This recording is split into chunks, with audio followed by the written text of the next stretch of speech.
Bismillah ar-Rahman ar-Rahim, wa-salatu wa-salam ala ashraf al-mursalin. Mes chers frères, mes chères sœurs, quelqu'un m'a demandé, dans la vidéo précédente, tu as montré les merveilles numériques à ceux non-croyants concernant les deux versets qui commencent par une même expression. Mais y a-t-il des liens numériques dans le Coran à travers des versets qui se terminent par les mêmes mots? Je lui ai dit, médite avec moi sur l'expression Bismillah ar-Rahman ar-Rahim, Wallahu dhul fadlil azim. J'ai dit l'expression Wallahu dhul fadlil azim qui veut dire en français et c'est Allah le détenteur de l'abondante grâce. Cette expression termine 6 versets dans le Coran, c'est-à-dire elle se répète 6 fois dans le Coran.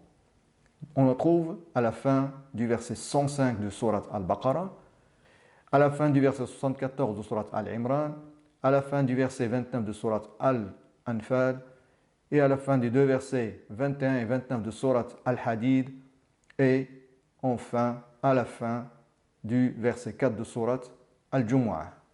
Je lui ai dit, la première citation dans le Coran se trouve dans le verset 105 de Surat Al-Baqarah. Et ce verset est classé 112e depuis le début du Coran. Il m'a dit, mais à quoi fait référence le nombre 112? Je lui ai répondu, la sourate qui a le numéro 112 dans le Coran est sourate Al-Ikhlas. Et sourate Al-Ikhlas est la sourate où se trouve la dernière citation du nom Allah. De plus, sourate Al-Ikhlas est la seule sourate qui compte 47 lettres. Je lui dis, on va observer maintenant les lettres de l'expression Bismillah ar-Rahman ar-Rahim, Wallahu dhul fadlil azim, avec les ordres alphabétiques. Donc nous avons un tableau avec les lettres et les ordres alphabétiques des lettres. Si on fait la somme maintenant de ces ordres alphabétiques, on obtient le nombre 329. Il m'a dit, mais quel est le secret du nombre 329?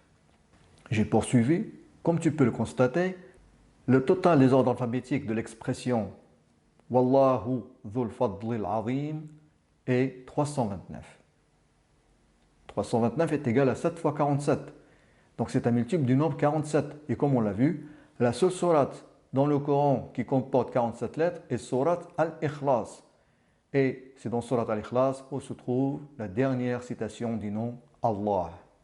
Je lui dis, revenons maintenant au premier verset qui contient l'expression Bismillah ar-Rahman ar-Rahim, Wallahu dhul fadlil azim, et qui est le verset 105 de sourate Al-Baqarah. Dans ce verset, Allah a utilisé 22 lettres de l'alphabet. Donc vous avez le tableau avec les 22 lettres et les ordres alphabétiques. Si on fait la somme de ces ordres alphabétiques, on obtient 329. Il m'a dit avec étonnement, on retrouve encore le nombre 329. J'ai répondu, oui, le total est de 329 et 329 est égal à 7 fois 47. Donc comme on a vu, 47 fait référence au nombre de lettres de Surat Al-Ikhlas qui est de 47 lettres et dans Surat Al-Ikhlas, on trouve la dernière citation du nom Allah. Et il faut savoir que l'expression Bismillah ar-Rahman ar-Rahim, Wallahu dhul fadlil azim parle des bontés d'Allah sur ses serviteurs. Et parmi les bénédictions d'Allah sur nous, il y a la bénédiction de l'islam et celle de la révélation du Coran. Mais revenons maintenant au premier verset qui contient l'expression Bismillah ar-Rahman ar-Rahim, Wallahu dhul fadlil azim. Et prenons les nombres qui la concernent, à savoir le numéro de sourate qui est 2, sourate Al-Baqarah, le numéro du verset 105, le nombre de mots du verset 25 et le nombre des lettres du verset qui est de 96 lettres. Si on fait la somme de ces 4 nombres, on obtient 228. Donc la somme des nombres liés au verset est de 228. Et 228 est égal à 2 fois 114. Et 114 est le nombre de sourates du Coran qui a été révélé par Allah à notre prophète Muhammad sallallahu alayhi wa sallam. Il me dit, c'est vraiment une chose étonnante.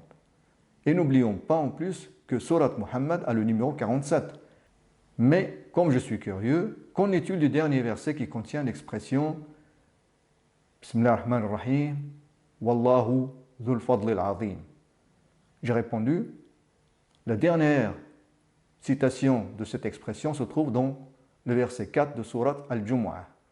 Bismillah ar-Rahman ar-Rahim, Dhalika fadlullahi yutihi man yasha, Wallahu dhul fadlil azim. Je lui dis, si on prend de la même manière les nombres qui sont associés à ce verset, à savoir le verset se trouve dans Surat Al-Jumu'ah qui est le numéro 62, Le numéro du verset est 4. Le verset contient 10 mots et il comporte 38 lettres. Si on fait la somme de ces 4 nombres, on obtient 114. La somme donc des nombres relatifs au verset est 114. Et 114 est le nombre de sourates du Coran qu'Allah a révélé à son messager, Muhammad sallallahu alayhi wa sallam. Il m'a dit, vraiment, c'est merveilleux et je ne trouve rien à dire que de remercier Allah pour la bénédiction de l'islam. Barakallahu fikum, wassalamu alaykum wa rahmatullahi wa barakatuh.